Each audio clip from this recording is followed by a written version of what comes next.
and the bus driver was like so touched. Like she was like, oh my gosh, you're so polite, like no one has ever said good morning to me. I was just like, that's a little sad.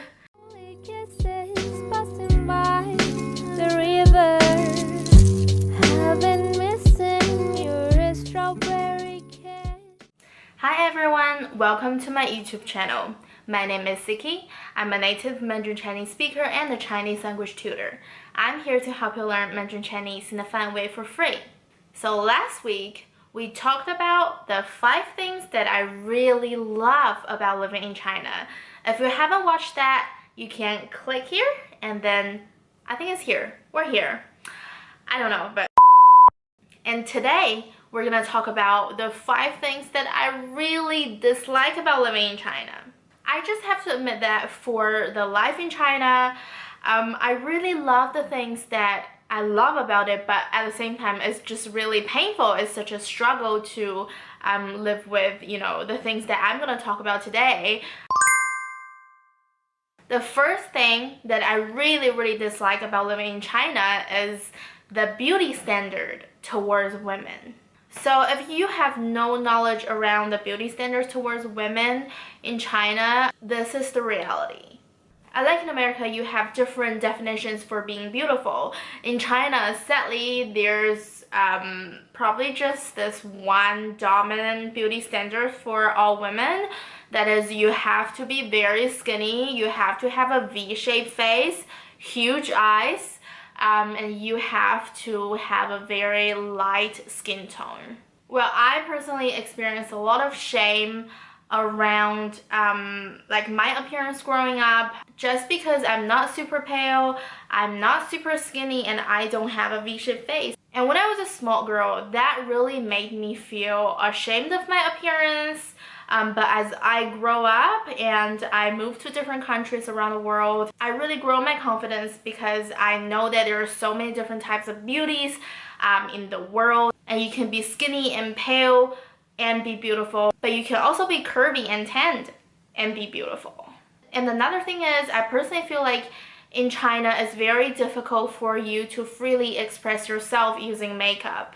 I remember that I think around 2 or 3 years ago, the dark blue lipstick, it was really trendy. It was all over my Instagram, and I saw this. I was like, wow, I feel like this is so me. I love doing something different. I love experience, you know, different colors on my lips, and that I had never tried a dark blue lipstick. And then I think, you know, that would definitely be something that I want to try and create a goth makeup. And when I was on holiday in South China, I was wearing my goth makeup, my dark blue lipstick. I felt great, but sadly that everyone just like staring at me, and some people even, I don't know, came to me and talked to me like that my lipstick was so scary. And I'm also not gonna lie that there were a couple times when I was traveling in China over summer, I was just wearing a very common kind of dark brownish red lipstick, and there were not only one person, but I think at least like 2 or 3 people came to me and said my lipstick looked really scary, and then you better change it back to pink or red. And I feel like that's just such a conservative thing to say, and I believe that everyone has the right to freely express themselves using makeup, and use whichever lipstick color you want, like whatever you love. I do agree that in some formal occasions, like we should definitely be careful when choosing our lip colors and our makeup style. But if you're on holiday and you're just living your life, like, chill. You don't get to comment on what I can wear and what I cannot. The second thing that I really dislike about living in China is queuing. China has such a large population. One of the side effects is that no matter where you go, you need to queue, and the queue is always so long. No matter it's for eating out, going to the bank, going to the hospital, like you just keep on queuing. That's really time consuming, and it can be really irritating waiting for like 3 hours just to have lunch. And that's also why for lots of popular restaurants in China, they have dedicated waiting area, which looks really cool, really comfortable. Some of them even have TV. But still, waiting for a very long time for everything just can make your life very inconvenient in a way. And the third one is the savage working culture in China. You might have heard of 996, which literally means 996 in Chinese. So the first 9 represents that you start working at 9 a.m. every day. The second 9 means you finish working at 9 p.m. every day. And the 6 means you work 6 days a week. It's because that China is a very competitive country, like where everyone just wants to be better every day and work harder than other people, to a point that, you know, all the companies compete with each other, all the individuals also compete with each other just to be better. But they really need to learn how to rest, because resting is also important for having efficiency in your work and study. The fourth one, people who live in large cities in China can be quite indifferent. So when I lived in Shanghai for 3 months, it really shocked me that how people just don't really seem to care about each other there. When I go on the bus, literally I saw no one saying hi to the bus driver, not even saying morning, not even saying hi, not even saying thank you. And when I said good morning to this bus driver when I was like taking the earliest bus to work back then, and the bus driver was like so touched, like she was like, oh my gosh, you're so polite, like no one has ever said good morning to me. I was just like, that's a little sad.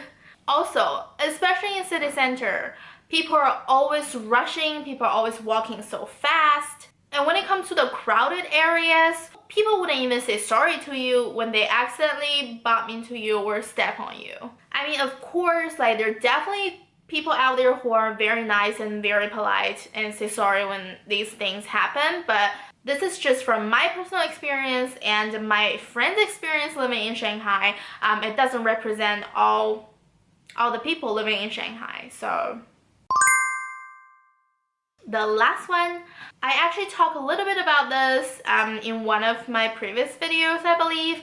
I think it's called don't ever start a conversation by saying this. Basically, I really dislike the pressure of getting married before 30 and buying a house. This also goes way back to the root of the ancient Chinese culture, where agriculture was a big part of the Chinese economy. Chinese people have always loved having a stable lifestyle, because back to the ancient China, having a house and your piece of land means that you can grow food, you would never be starved, and you get to trade food for other things that you want. So even for today, the influence of this preference towards a stable lifestyle has deeply shaped the modern Chinese culture. Usually for girls, when you're over 30, if you're still not married, people will call you 大龄剩女, which means old leftover girls. That just sounds horrible. And there's also a Chinese idiom,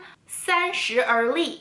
But I personally believe that these thinkings are just completely outdated, as we live longer now and the career landscape has just dramatically changed. You know, nowadays you have so many different choices, and as we go to school for longer, people tend to usually get married a lot later compared to, say, our parents' generation. A lot of people when they're 30, they're still focusing on themselves, they're still trying to grow their business or finding their way of doing things that they're truly passionate about. So that's completely okay that if you don't want to get married and buy a house when you're 30.